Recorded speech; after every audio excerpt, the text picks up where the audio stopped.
Isang magandang araw po ulit sa inyo.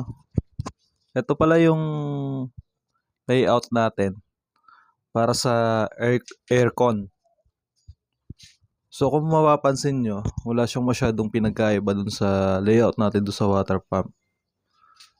No, kung halimbawa itong aircon nyo ay window type na may 0.6 horsepower. So ang tansya ko dyan nasa 400 watts siguro yan eh. So siguro dito gagamit tayo ng 150 watts na solar. Tapos dito 150 watts na inverter din. So same lang.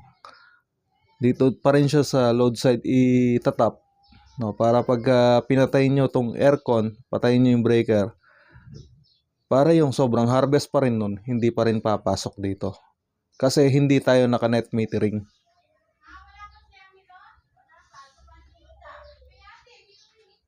So, kung yung net metering kasi, para to sa malalaking setup.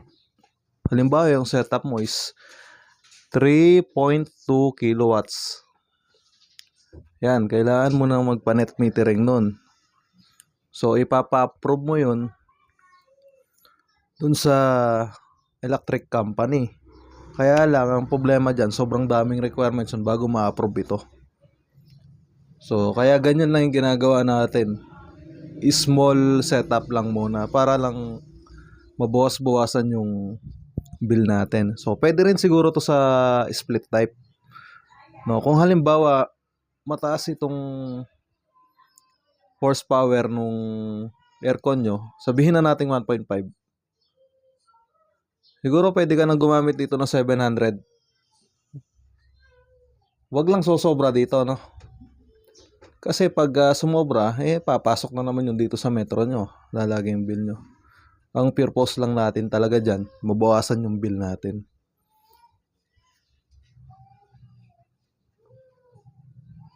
So, pwede rin sa split type natin gamitin.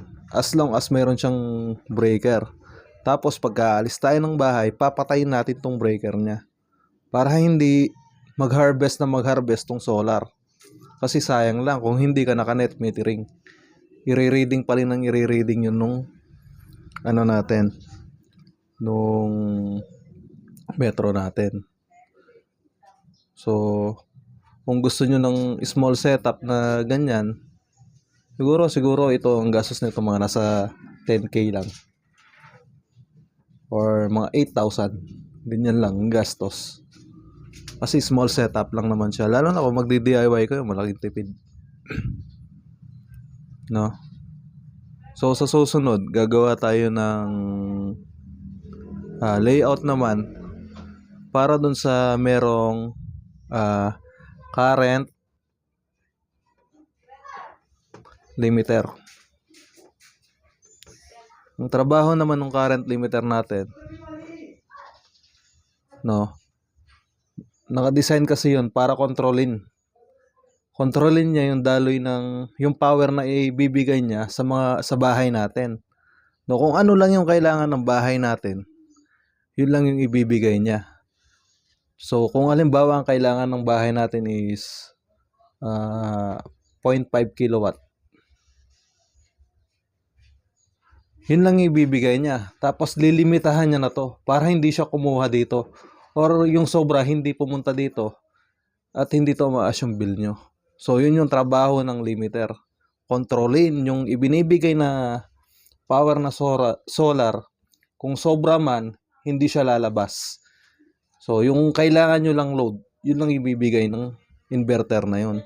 So, sa susunod na discussion, papaliwanag natin yung kung paano yung layout niya. Medyo marami kasing ilalagay dun eh. Kailangan pa ng watt meter.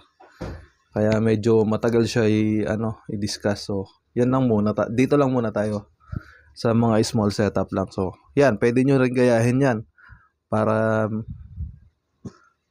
sa inyong sariling unit, no? Kung gusto nyo mag-DIY.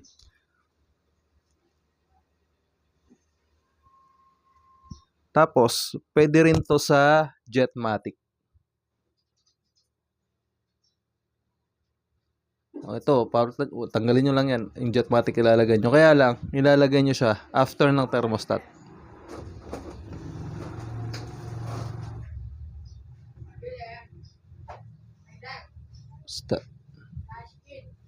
Para pagka namatay yung makina nung Jetmatic natin, patay din tong solar, no? Para hindi na siya mag-harvest din. Kasi nga, hindi tayo naka current limiter. So, ganon. Mga small setup lang muna tayo. Kasi hindi naman natin kayang gastusan yung grid tie. Yung 3.2 kilowatt na to, nagkakahalaga yan ng mula 90,000 hanggang 120,000. Depende sa contractor, no? Kung wala kayong 90k, sayang. So, salamat sa panonood. Sana may matutunan kayo sa amin. So, susunod nating vlog, i-discuss din natin yung pagkakaiba ng grid tie setup, nung hybrid setup, at saka nung tinatawag nilang off-grid setup. Yung off-grid setup natin, yun yung pinakaunang setup ng solar, no? Old na yun kasi yun yung may battery na alam natin. So, maraming salamat sa panonood nyo. So, next time ulit, sana tangkilikin nyo yung aming content. Maraming salamat sa inyo.